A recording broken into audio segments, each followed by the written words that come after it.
नमस्ते, Vande Mataram. Revolution India channel पर आप सबका हार्दिक स्वागत, अभिनंदन। जैसा कि मैं आप सबसे हर बार एक वायदा करता हूं, किसी ना किसी ऐसी शख्सियत से आप सबको रूबरू कराऊंगा।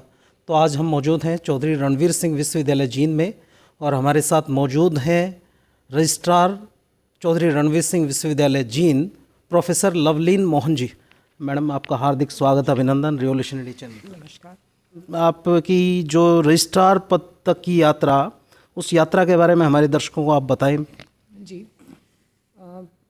सबसे पहले तो मुझे आपने सबके सामने आने का ये एक अवसर दिया, मैं आपको अपना आभार व्यक्त करती हूँ। मूलतः मैं एक अध्यापक हूँ और इंग्लिश लिटरेचर मेरा विषय है, और काफ़ी लंबा समय मैंने महर्षि दयानंद यूनिवर्सिटी में अलग अलग पदों पे बिताया है। शुरुआत नौकरी की एज लेक्चरर, जो अब आप असिस्टेंट प्रोफेसर जिसे कहते हैं, वहाँ पे शुरू किया था 1985 मार्च में, और उसके बाद तरह तरह की ड्यूटीज़ को, अपने दायित्वों को पूरा करते हुए, वो टीचिंग के भी थे, वो एडमिनिस्ट्रेशन के भी थे, वो आउटरीच के भी थे। तो ये सब इतना लंबा समय, ये हर तरह के काम में यूनिवर्सिटी के सभी कामों में अपना सहयोग देते हुए यहाँ तक की यात्रा पूरी की है।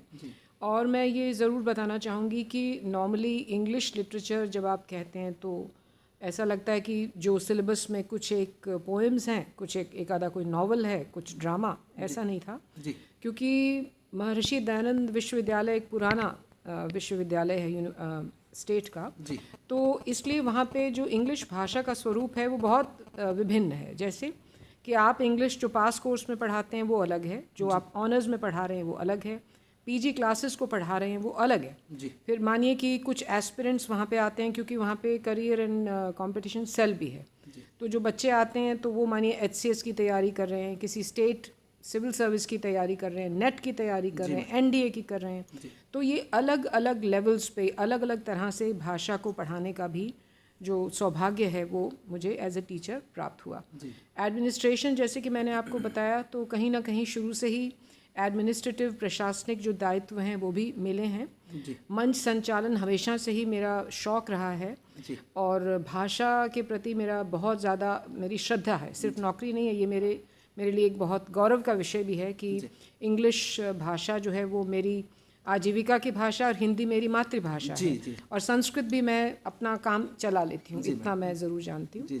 तो भाषा के साथ जुड़े रहने का जो इतना लंबा समय मिला, साथ साथ में एडमिनिस्ट्रेशन करने का भी मौका मिला, और मैं अपनी यूनिवर्सिटी के लिए, महर्षि दयानंद यूनिवर्सिटी की बहुत आभारी हूँ। इस अलग अलग टाइम पे जो उन्होंने मेरे को रिस्पॉन्सिबिलिटीज़ दी, उनका निर्वहन मैंने किया, और मेरे काम को सराहा गया, देखा गया, और ये समझा गया कि मैं इस योग्य हूँ कि मैं अपनी सेवाएं एज रजिस्ट्रार किसी स्टेट यूनिवर्सिटी में दूँ। तो मुझे ये एक मौका मिला है, जिसके लिए कि मैं बहुत आभारी हूँ सरकार की। मैडम, जैसा कि अब वर्तमान में आप रजिस्ट्रार के पद को सुशोभित कर रहे हैं, किस प्रकार से क्वालिटी एजुकेशन और लेटेस्ट सिलेबस के अकॉर्डिंग किस सीआरएसयू के बच्चों के लिए आप मुहैया करवा पा रहे हैं? जी, वैसे तो देखिए, जहाँ तक कि रजिस्ट्रार के पद के दायित्व की बात है, तो ये एक एग्जीक्यूटिव पद है, प्रशासनिक पद है, और ऐसा लगता है कि आप सिर्फ फाइल्स में ही अपना समय बिता रहे हैं। लेकिन हमारी सरकार की बहुत ही प्रगतिशील एक सोच है, और उनका ये मानना है कि registrars are also academic leaders, और तभी उन्होंने एक बहुत ही अनुभवी व्यक्ति को, जिसका टीचिंग में इतना लंबा अनुभव है, उसको रजिस्ट्रार के पद को संभालने का काम दिया। तो मैंने शुरू से ये माना है, और क्योंकि मैं मूलतः टीचर भी हूँ, यहाँ मैंने टीचिंग भी की है, एक साल मैं एमए फाइनल की क्लासेस भी मैंने ली हैं। मेरा बेसिकली ये मानना है कि जो भी पॉलिसीज़ बनती हैं, या जो कुछ भी आप एक डिज़ाइन बनाते हैं, वो निश्चित रूप से होता है बच्चों की को नॉलेज देने के लिए, और साथ में एम्प्लॉयबिलिटी के लिए। अब ये जो हमारी सोच है, इसको क्रियान्वित करने का काम NEP 2020 ने किया है, जो न्यू एजुकेशन पॉलिसी गवर्नमेंट की आ रही है। वो अपने आप में कई तरीके से बहुत ही रेवोल्यूशनरी, क्रांतिकारी पॉलिसी है, और पूरा यानी कि बदल के रख देगी एजुकेशन के स्वरूप को। तो उसमें कुछ योगदान देने का मौका मिला, वो इस तरह से कि CRSU जींद में अब तक कई सेमिनार, कई वर्कशॉप्स किए जा चुके हैं, विचार गोष्ठियाँ हुई हैं, जी जिसमें कि हमने इस बात को आत्मसात किया है, समझा है जी कि आखिरकार NEP 2020 ऐसा क्या दे रही है जो इतना लंबा हमारा पहले का टीचिंग एक्सपीरियंस रहा है जी उससे भिन्न है। जी तो क्या दे रही है? जी जी तो अगर कुछ एक मोटे बिंदुओं को अगर हम लेके चलें तो शिक्षा जैसे दी जाती है, शिक्षा को जैसे ग्रहण किया जाता है, जी क्या चीज़ करिकुलर है, क्या चीज़ को करिकुलर है, जी कैसे बच्चों की स्किल्स को भी आप इस तरह से मॉडिफाई कर सकते हैं कि कल को उसी से वो एम्प्लॉयबिलिटी भी जनरेट करें, अपने लिए भी और अपने साथियों के लिए भी। जी कैसे आपको सब चीज़ों को इकट्ठा लेके चलना है, लेकिन बच्चे को ये भी प्रावधान देना है कि मानिए वो बीच में अपनी पढ़ाई को डिसकंटिन्यू करके कुछ और करना चाहे, मानिए कहीं पे किसी और कोर्स में एनरोलमेंट चाहता हो या कहीं नौकरी करना चाहता हो, किसी भी कारण से डिसकंटिन्यू हो जाए उसकी स्टडीज़, तो वापस आने का भी प्रावधान रहे। जी ये सब पे हमने बहुत मनन और विचार किया है। इस वक्त यहाँ पे इस यूनिवर्सिटी में काम चल रहा है सभी विषयों में NEP 2020 लागू करने के दिशा में, और कुछ एक सब्जेक्ट्स में हम ऑलरेडी इम्प्लीमेंट कर चुके हैं इसको, और सिलेबस भी बन चुका है और फर्स्ट बैच भी हमारा। जैसा साझा करना चाहिए, ऐसे किस सब्जेक्ट में आपने 2020 को आप लागू कर पाए न्यू एजुकेशन पॉलिसी? एक तो मैनेजमेंट में BBA का हमारा 4 ईयर कोर्स इस वक्त ऑलरेडी चालू है, और दूसरा कॉमर्स में भी जिसे कहते हैं BCom NEP 2020 के अंतर्गत ये 2 कोर्सेज हैं जो हमारे अंडर ऑलरेडी NEP के अंडर जो हैं हम लोग चला रहे हैं। तो ये हमारे लिए एक तरह का जिसे कहते हैं कि पायलट प्रोजेक्ट है, जिसको हमने शुरू किया है देखने के लिए कि अगर इसका इम्प्लीमेंटेशन हम हर एक सब्जेक्ट में करते हैं तो कितना हमें उस दिशा में काम करना पड़ेगा, कैसे आप सिलेबस को मॉडिफाई करोगे, और कैसे पेडागोजिकल टेक्निक्स जो पढ़ाने की टेक्निक्स हैं उसमें भी परिवर्तन हमें लाना होगा। तो इस सब दिशा में हमारे जो वर्तमान में वाइस चांसलर हैं वो और जितने भी डीन्स हैं वो सभी कार्यरत हैं, इस पे काम चल रहा है, और निश्चित रूप से जो आने वाला एकेडमिक सेशन है उसमें NEP सभी सब्जेक्ट्स में लागू करने की बात हम इस पे एक मत हैं कि हम उसको लागू करेंगे NEP 2020। जी, जिस प्रकार से बच्चों का चहुमुखी विकास करने के उद्देश्य से किस प्रकार की आप योजनाएं स्टूडेंट की ओवरऑल ग्रोथ बन सके, और उसके अलावा जो देश के हित के बारे में सोच के उस प्रकार के विचार आप साझा करें? देखिए, यूनिवर्सिटी जो है वो उसको बिल्कुल सही कहा जाता है कि it is an institute of higher learning. अब हायर लर्निंग का मतलब सिर्फ लर्निंग नहीं है, क्योंकि लर्निंग सिर्फ किताबी अब रह नहीं गई। तो जब आप कहते हैं लर्निंग तो उसका मतलब है एक बिल्कुल होलिस्टिक पर्सनालिटी जो कि खेलों में भी रुचि रखता हो, जिसके अपने कुछ स्किल्स हों, कुछ अपनी हॉबीज़ हों, कुछ अपने शौक़ हों, कल्चरल एक्टिविटीज़ में भी जिसका रुझान हो, पढ़ाई भी जो करता हो, लाइब्रेरी में जाने आने का, अपने पाठ्यक्रम से अधिक किताबें पढ़ने का भी जिस बच्चे को शौक़ हो, उसके अलावा सोशल मीडिया में भी ज़रूर जो अपनी जिसकी प्रेजेंस हो। तो आजकल इस तरह का एक व्यक्तित्व है, उसकी आवश्यकता है। एक स्टूडेंट इस प्रकार का हो जिसमें उस हर प्रकार के गुण हों, क्योंकि सभी जो डिसिप्लिन्स हैं वो इतने आपस में इंटरकनेक्टेड हैं, और आजकल ज़माना ही क्योंकि मल्टी डिसिप्लिनैरिटी का है। आप बात बात पे ये कहते हैं कि भाई सब्जेक्ट्स जो हैं उनका आपस का एक इंटरकनेक्शन हो, तालमेल हो। तो उस दृष्टिकोण से इस यूनिवर्सिटी में हर एक क्षेत्र में काम हो रहा है। पिछले कुछ एक महीनों से आपने देखा भी होगा बहुत गति पकड़ी है यूनिवर्सिटी ने, और कितने ही कार्यक्रम किए गए हैं, वो योगा साइंस से संबंधित हों, वो खेलों से संबंधित हों, वो कल्चरल इवेंट्स हों, वो हरियाणा दिवस का इवेंट हो, या आपके वर्कशॉप्स हों, सेमिनार्स हों। तो ये सारे के सारे जो प्लेटफॉर्म्स दिए जाते हैं स्टूडेंट्स को, टीचर्स को, वो इसीलिए दिए जाते हैं। और उसके अलावा एक और भी यहाँ प्रावधान है, हालांकि छोटी और नई यूनिवर्सिटी है, 2014 में ही अभी इसका मतलब जन्म हुआ है, तो उसके बावजूद भी यहाँ पे एक कॉन्सेप्ट है जी सीड मनी का। तो सीड मनी दी जाती है उन टीचर्स को, और सभी टीचर्स को ही बढ़ावा दिया जाता है। सीड मनी से वो अपना कोई एक प्रोजेक्ट शुरू करें, और वो जो प्रोजेक्ट है वो इस तरह का हो जिसमें कि एक अध्यापक का अपना भी पठन पाठन में कुछ उसको इम्प्रूवमेंट मिले करने को, और साथ में वही की वही चीज़ बच्चों को पढ़ाने के वक्त भी वो काम में ला सकें। तो ये सीड मनी का भी एक यहाँ प्रावधान है जो एकेडमिकली टीचर्स को पूरे तरीके से एनरिच करने का एक माध्यम है। मैं ये भी ज़रूर बताना चाहूँगी कि यहाँ की लाइब्रेरी भी बहुत बढ़िया रिच लाइब्रेरी है, जहाँ पे कि बहुत से जर्नल्स की व्यवस्था है, अच्छी खासी किताबों का बड़ा नंबर है, और साथ साथ में ऑनलाइन कई तरह की फैसिलिटी हैं, वो चाहे ग्रामरली हो वो भी यहाँ पे उपलब्ध है। यहाँ ऑर्कुन का जो एक होता है वेबसाइट, वो ऑनलाइन पोर्टल, वो भी अवेलेबल है, और भी बहुत से सॉफ्टवेयर लेने की टर्निटिन की भी यहाँ पे अवेलेबिलिटी है, और भी सॉफ्टवेयर्स हम परचेज़ करके और बच्चों को पढ़ाने में वो काम आ सकें उसकी व्यवस्था भी विभागों की तरफ से की जा रही है। जी मैडम, जैसे centre of excellence in training, innovation and research, उस विषय की तरफ बतौर रजिस्ट्रार आप किस प्रकार से उत्कृष्टता के केंद्र आप बनाने का उद्देश्य लेके चले हैं CRSU को? एक्सेलेंस का सेंटर बनाना एक डेस्टिनेशन नहीं है, वो एक प्रोसेस है। जी मैम। और जैसा कि मैंने आपको कहा कि अभी यूनिवर्सिटी अपनी बहुत इनिशियल स्टेजेस पे है, लेकिन हाँ, हमने उस तरफ अपनी जो एक यात्रा है, जो जर्नी है, वो ज़रूर शुरू कर दी है। और जैसा कि मैंने आपको बताया कि लगभग हर एक जो भी फील्ड होते हैं यूनिवर्सिटी में जिसकी प्रेजेंस होना ज़रूरी है, उस हर फील्ड में हमने अपनी उपस्थिति दर्ज की है। तो हमने उस दिशा में अपना काम करना, अपने छोटे छोटे जिसे कहते हैं स्टेप्स रखना आगे शुरू किया है। और जैसे जैसे यहाँ पे और ज़्यादा टीचर्स की अवेलेबिलिटी होगी और ज़्यादा कोर्सेज हम इंट्रोड्यूस करेंगे, उसके साथ साथ ये जो हमारा ध्येय है कि हम उस पर्टिकुलर उस पॉइंट पे पहुँचे जहाँ के हमें एक्सीलेंस, इंस्टीट्यूशन ऑफ एक्सीलेंस का दर्जा मिले, तो उसकी तरफ हमारी ये जो प्रयत्न है ये अभी हमने शुरू किए हैं।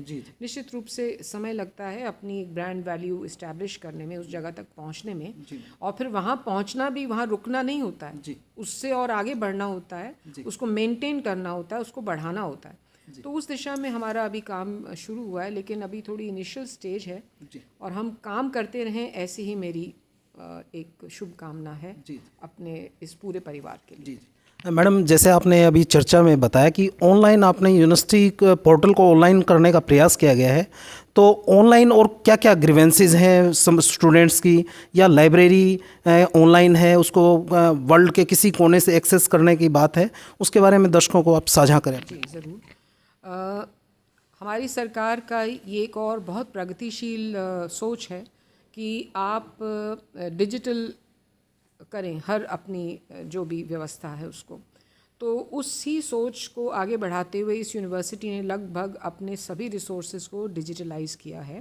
वो चाहे रजिस्ट्रेशन हो ऑनलाइन, वो चाहे एडमिशन लेना हो ऑनलाइन, वो चाहे जैसे अभी आप बोले ग्रीवेंसेस अपनी दर्ज करवाना हो तो वो भी ऑनलाइन है। पूरी जो हमारी लाइब्रेरी है वो डिजिटलाइज्ड है और काफ़ी सारे रिसोर्सेज आप उनको कहीं से भी एक्सेस कर सकते हैं, यूनिवर्सिटी के बाहर से भी, और पता लगा सकते हैं कौन सी किताब अगर इशू की हुई है तो कितने दिनों में वापस आ रही है। ये सारा कुछ जो है, ये भी मैं बताना चाहूँगी कि हमारी जो फाइल मूवमेंट है वो भी ज़्यादातर डिजिटली है। जी मैडम। तो पूरी यूनिवर्सिटी में आप ट्रैक कर सकते हैं कि फ़ाइल आपकी कौन से ऑफिस में है, कितने दिन से है। जी। तो ज़्यादातर जितनी भी यूनिवर्सिटी की प्रक्रियाएं हैं वो डिजिटल ऑलरेडी हो चुकी हैं, और वो डिजिटलाइजेशन जो है ना, वो अब इस प्रकार से है कि हमारे लगभग सभी कर्मी जो हैं यूनिवर्सिटी के, वो कंप्यूटर में उनका अच्छी पकड़ है, और उससे क्या होता है कि समय की भी बचत है और सुचारू भी होता है सारा काम। मैडम, जिस प्रकार से विदेशों में, और जैसा कि कोरोना के समय ने हम सबको सिखा दिया कि हम डिजिटली ऑनलाइन तरीके से अपनी मीटिंग भी कर सकते हैं, अपनी पढ़ाई भी कर सकते हैं, तो ऐसा कोई फ्यूचर प्लानिंग कोई विश्वविद्यालय की ऐसी है, कोई कोर्सेज हम ऑनलाइन इन फ्यूचर स्टार्ट कर पाएँ, या कोई इवनिंग क्लासेस में, क्योंकि लोग पढ़ना चाहते हैं लेकिन एक परिस्थिति ऐसी है वो जॉब भी कर रहे हैं, साथ में एजुकेशन को भी बढ़ाना चाहते हैं, तो कैसा इवनिंग सेशन में और ऑनलाइन का कोई आपके दिमाग में ऐसा कोई विचार CRSU की प्रगति के लिए? जी, वैसे तो 40% ऑफ योर कोर्स उसको गवर्नमेंट की तरफ से, UGC की तरफ से ये है कि आप उसको ऑनलाइन पढ़ा सकते हैं। जी। मूक के बहुत से हमारे कोर्सेज़ हैं मूक के, जो कि हमने अपने बच्चों को इलेक्टिव कोर्सेज़ की तरह से ऑफ़र भी कर दिए हैं। जी। काफ़ी सारे हमारे विभागों में, और ऑनलाइन हम शॉर्ट टर्म कोर्सेज शुरू करने के प्रति भी विचार है। जी मैम। ताकि जैसे कि आपने कहा कि वो लोग जो कि पढ़ना चाहते हैं लेकिन फिज़िकली कई बार प्रेजेंट नहीं हो पाते यूनिवर्सिटी में, तो उनको ये सुविधा दी जाए। इसके लिए सेल्फ फाइनेंसिंग कुछ एक शॉर्ट टर्म कोर्सेज की भी हमारी है प्लानिंग कि हम उसको इम्प्लीमेंट करें नेक्स्ट एकेडमिक सेशन से।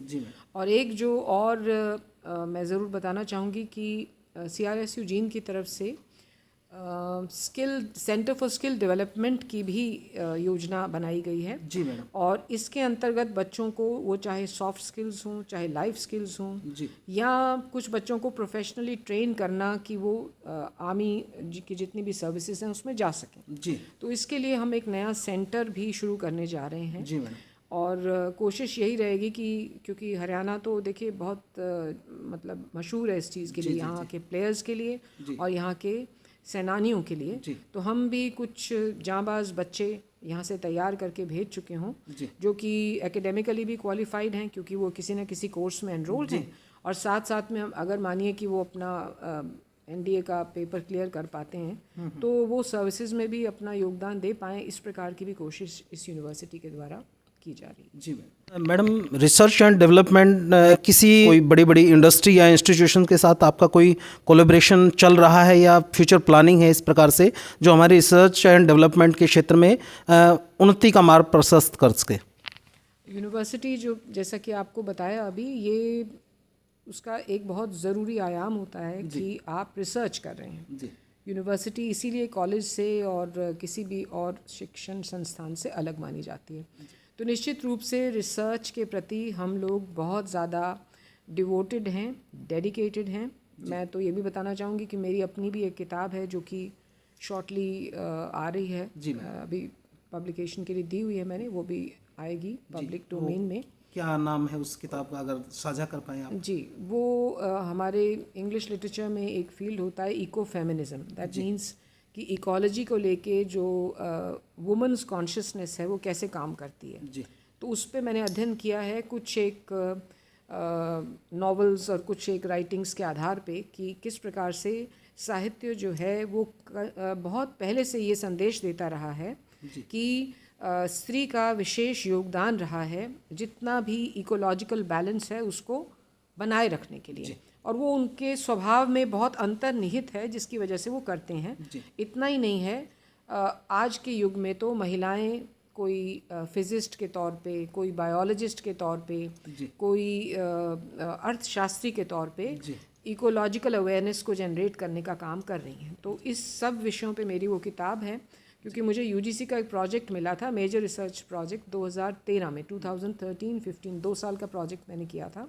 तो उसकी जो फाइंडिंग्स हैं मैं वो किताब में प्रकाशित करवा रही हूँ, वो भी थोड़े दिनों में आपके सामने होगी। तो जो आपने रिसर्च का पूछा उसमें मैं ये बताना चाहूँगी कि यहाँ इस छोटी सी यूनिवर्सिटी में पेटेंट भी लोगों का ऑलरेडी एक है। जी मैडम। रिसर्च पब्लिकेशंस भी हमारी बहुत बड़े नंबर में है। हमारे टीचर्स अभी, क्योंकि छोटी यूनिवर्सिटी है तो यंग फैकल्टी है हमारी, साइंस फैकल्टी बड़ी स्ट्रॉन्ग अच्छी फैकल्टी है, तो वो लोग भी पढ़ने पढ़ाने का काम करते हैं जी। और आगे इसको और बढ़ाया जाए, इसके लिए हम कुछ सोच रहे हैं कि और प्रोत्साहन के लिए कुछ स्कॉलरशिप, कुछ फेलोशिप भी यूनिवर्सिटी की तरफ से इस्टेब्लिश हों, जिससे कि टीचर्स को और ज़्यादा पढ़ने का एक तरह का उनको मिलता है कि भाई चलिए हमें पढ़ना चाहिए।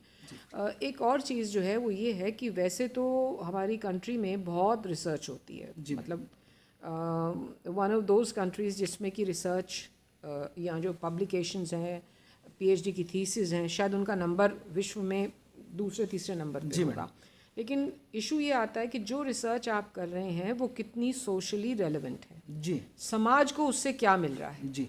आपका मानिए विश्वविद्यालय का छात्र भी उससे कैसे लाभान्वित हो रहा है, जी। वो कितना योगदान दे रही है आपकी इकोनॉमिक्स में, प्लानिंग में, एग्रीकल्चर के फील्ड में, मेडिसिन के फील्ड में, साइंस एंड टेक्नोलॉजी में आप जो कर रहे हैं उससे कितनी इनोवेशंस हो रही हैं। मानिए आपने कुछ इस तरह का किया जिससे कि बिजली की खपत कुछ आप कम कर पाएँ, या जितना भी यूनिवर्सिटी का हॉर्टिकल्चर है उसमें आप जो नेचुरल खाद वगैरह है उसको यूज़ करें, बाकी सब चीज़ें आप रिमूव करने की कोशिश करें, पेस्टिसाइड का आप यूज़ कम करें। तो इस दिशा में कुछ काम अगर हम कर पाते हैं, हमारे बच्चे कर पाते हैं, टीचर्स कर पाते हैं, तो मेरे हिसाब से तो रिसर्च वो है जो समाज के लिए, आपकी कंट्री के लिए रेलिवेंट होती है।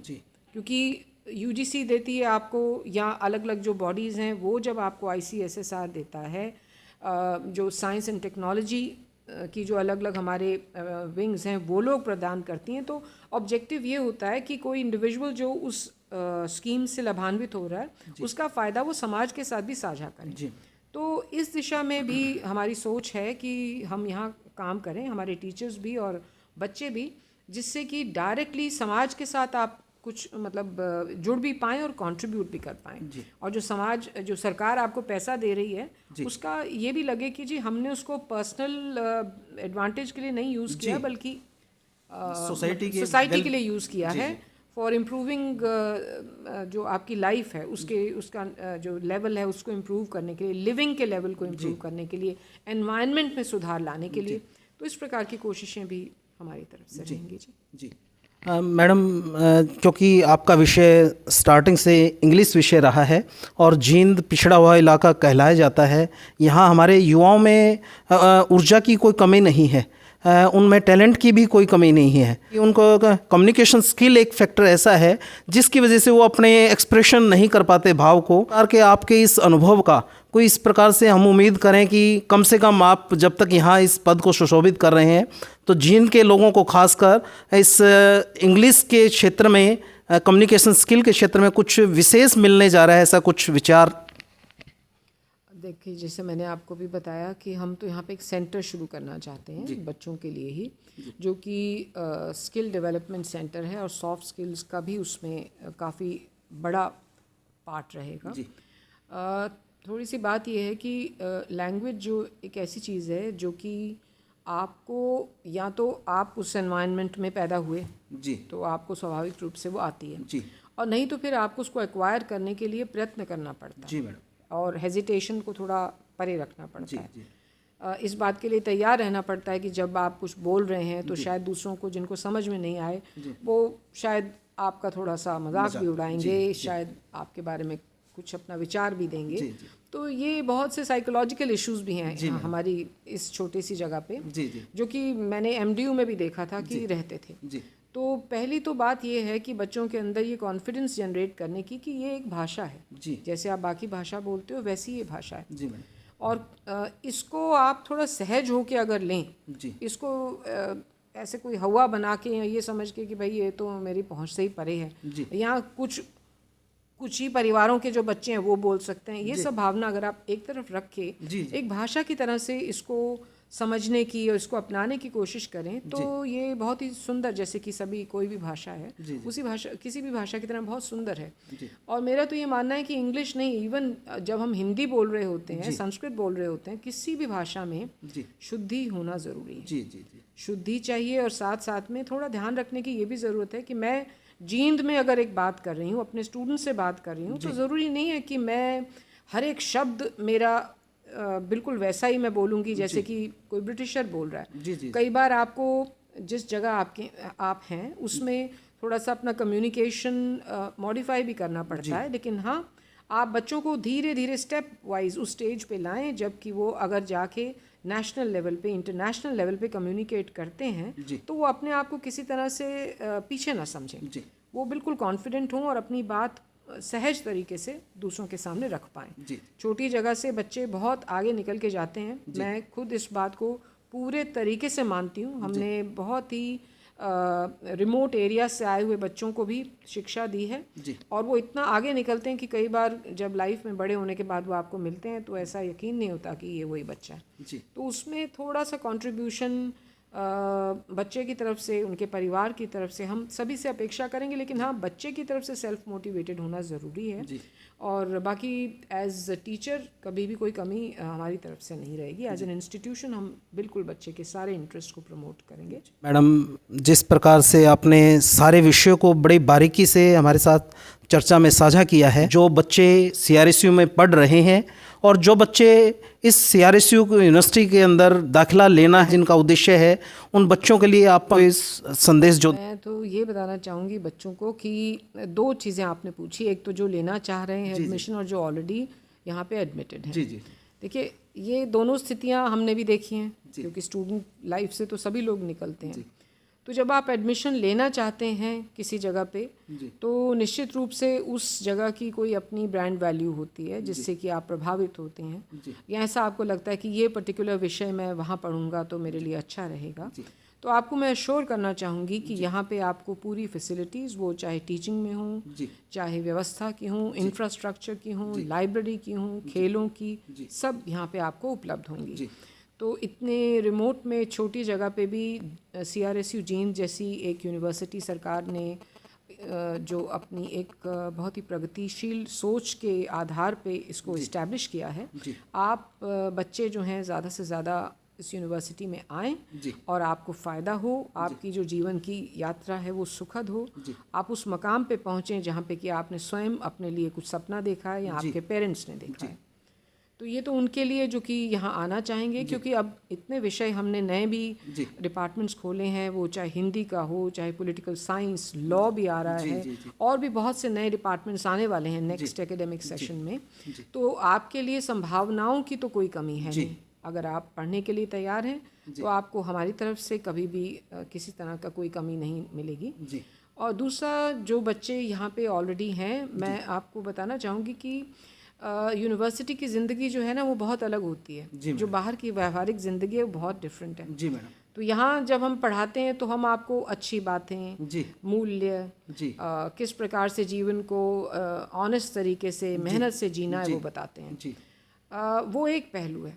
असल में लाइफ, उसके साथ साथ ये भी है कि हम लाइफ सिचुएशंस को मैनेज कैसे करते हैं। जी मैडम। आपस में दोस्त यार हैं, आपस में क्लास फेलोज़ हैं, टीचर टॉट का रिलेशनशिप है। आप कहीं पार्टिसिपेट करते हैं तो कई बार एज एन इंडिविजुअल करते हैं, कई बार एज ए ग्रुप करते हैं। तो कैसे काम करना है ग्रुप में, किस तरह से अपने से अलग विचारों के लोगों के साथ भी आपने 2, 3, 4 साल रहना है। तो ये सारी स्किल्स भी यूनिवर्सिटी आपको सिखाती है। और उसके बावजूद भी संघर्ष भी रहता है। संघर्ष रहता है, पहले तो एडमिशन लेने का संघर्ष, उसके बाद एक कोर्स में आप एनरोल हो गए तो संघर्ष ये कि मैं धीरे करके अपने आप को विषय में पारंगत करूं, एक ये संघर्ष, फिर मेरी अच्छी परसेंटेज आए, एक ये संघर्ष भी है।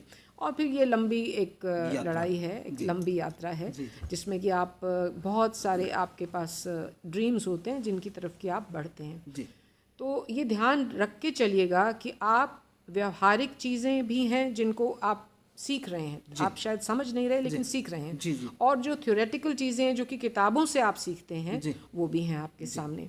और जब हम NEP 2020 लागू करेंगे तो एक सुंदर संयोग ये होगा कि हम व्यवहारिक चीज़ों को और साथ में थ्योरेटिकल चीज़ों को इकट्ठा लेके चलेंगे। तो जो पहले गैप हमें महसूस होता था कि ये सब मैं पढ़ के आया हूँ लेकिन लागू करने वक्त तो चीज़ें बिल्कुल भिन्न हैं, वो गैप थोड़ा कम होगा।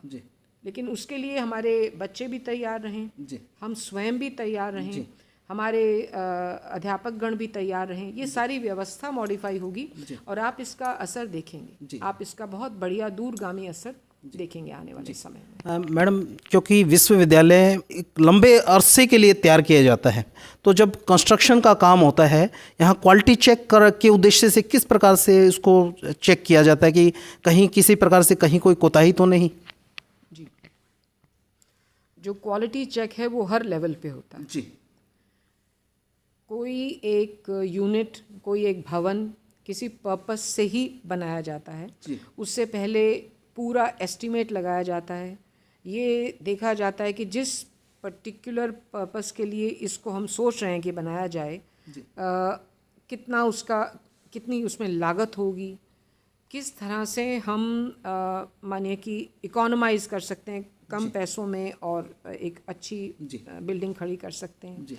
बिल्डिंग कंस्ट्रक्शन कमेटी है जिसमें कि अलग अलग जितने भी आपके विभाग होते हैं उनमें से काफ़ी कुछ एक रिटायर्ड लोग, कुछ पारंगत लोग जो हैं अपने अपने फील्ड के एक्सपीरियंस लोग, वो उसमें दखल रहता है उनका, वो पूरे तरीके से आपको इन्फॉर्म करते हैं। फिर हमारा अपना भी इंटरनल डिपार्टमेंट है, कंस्ट्रक्शन का है, एस्टेट ऑफिस है, उनकी तरफ से भी इनपुट मिलते हैं। क्योंकि अभी हमारी एक नई यूनिवर्सिटी है, इसलिए थोड़ी मैन पावर की शॉर्टेज वाला जो इशू है उसको हम इस तरह से पूरा करते हैं, कंपनसेट ऐसे करते हैं कि बाहर से मानिए एमडीयू से अपने जो है एक्सीएन महोदय उनको कहा, या आसपास जितनी यूनिवर्सिटीज़ हैं तो उनकी राय ले ली। तो क्वालिटी चेक तो हर एक लेवल पे होता है हमारी तरफ से भी, और जो कंसर्न जो कंपनी बना रही होती है उनकी तरफ से भी क्वालिटी चेक तो हर एक लेवल पे होता है। और इंश्योर किया जाता है कि बिल्डिंग उपयुक्त हो, सेफ हो, और साथ साथ में जिस पर्पस से इसको हमने सोचा था कि इसको स्वरूप देना है वो पर्पस से पूरा करें। अभी कुछ टाइम पहले ही हमारा उद्घाटन किया गया, ये सामने जो एक ऑडिटोरियम आप देख रहे हैं इसका, और इस बिल्डिंग का भी, जिसको टीचिंग ब्लॉक 2 TB2 कह रहे हैं, सीवी रमन बिल्डिंग है ये हमारी। और यहाँ पे साइंस के हमारे सारे विभाग यहीं पे ही हाउस्ड हैं, ऊपर के जो फ्लोर्स हैं उसमें। तो इसी तरीके से हमारा एक गेस्ट हाउस है जो लगभग अब बन चुका है, और एक ये पतंजलि योगशाला है। इन्हीं 2 बिल्डिंग्स का कुछ टाइम पहले हमारे जो माननीय उप मुख्यमंत्री महोदय हैं दुष्यंत चौटाला जी, वो उनकी गरिमामय उपस्थिति यहाँ थी और इनका उन्होंने उद्घाटन किया।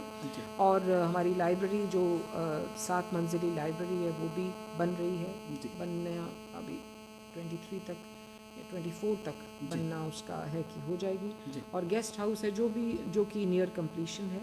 तो हर एक चीज़ में हर एक स्टेप पे चेक्स एंड बैलेंसेस हैं, जिसकी वजह से चीज़ें सुचारू और अच्छी क्वालिटी की चीज़ बन रही है। जी, अंतिम प्रश्न मैडम, बतौर रजिस्ट्रार आप एक विश्वविद्यालय की धुरी के रूप में आप काम कर रहे हैं, और स्टूडेंट्स, एडमिनिस्ट्रेशन और फैकल्टीज़ के बीच में किस प्रकार से सामंजस्य बैठा पाते हैं? ये तो मैं आपको बताऊं कि मैं भी कई बार सोचती हूँ, क्योंकि भाई अब आप तो अध्यापक थे, काफ़ी साल तक अध्यापन किया, सोचती तो हूँ, लेकिन मैं तो इसको क्या बताऊँ, प्रभु की कृपा ही मान सकती हूँ, या जो अब तक का एक्सपीरियंस गेन किया है वो, कि आप उन सब चीज़ों के बीच में से निकलते हो।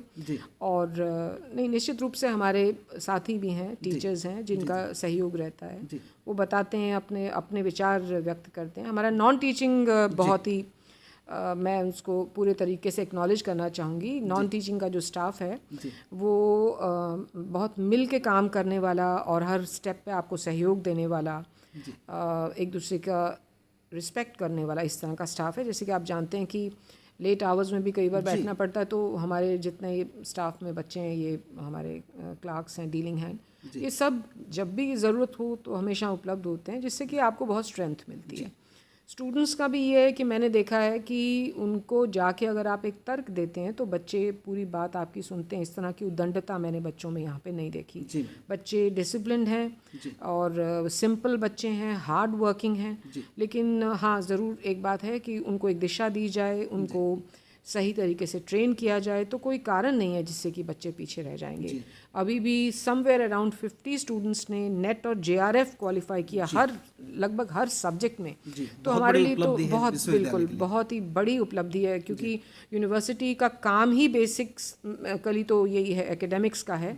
तो उसमें बच्चे अगर आपके एक्सेल करते हैं तो कहीं ना कहीं वो एक इस बात की एक्नॉलेजमेंट है कि जिस पर्पस से हम सब यहाँ हैं वो उसको हम पूरा कर पा रहे हैं, उसको हम अचीव कर पा रहे हैं। तो हमारे लिए तो बहुत ये मतलब अच्छा विषय है कि इतने बच्चों ने नेट क्वालिफाई किया। और हमें ये भी पूरी उम्मीद है कि इसी प्रकार से हमारे जो कलेक्टिव एफर्ट्स हैं, टीचिंग, नॉन टीचिंग, एडमिनिस्ट्रेशन के, ये अगर मिल के हम इस तरह से ही चल रहे हैं तो निश्चित रूप से यूनिवर्सिटी और कई नए माइलस्टोन्स अचीव करेगी। बहुत बहुत धन्यवाद मैडम, आपने अपने व्यस्तम समय में से समय निकाल कर हमारे को समय दिया। मैं दर्शकों को छोड़े चलता हूँ इसी विचार और इसी आत्मविश्वास के साथ आप सबको छोड़े चल रहा हूँ, जहाँ इस प्रकार का व्यक्तित्व प्रोफेसर लवलीन मोहन जी जो रजिस्ट्रार के पद को सुशोभित कर रही हैं, वो वास्तव में उनके कुशल मार्गदर्शन में, कुशल नेतृत्व में निश्चित तौर पर विश्वविद्यालय नई ऊंचाइयों को छुएगा, नए आयाम स्थापित करेगा, अन्य विश्वविद्यालयों के लिए भी प्रेरणा का काम करेगा। इसी सोच के साथ जय हिंद, जय भारत, वंदे मातरम।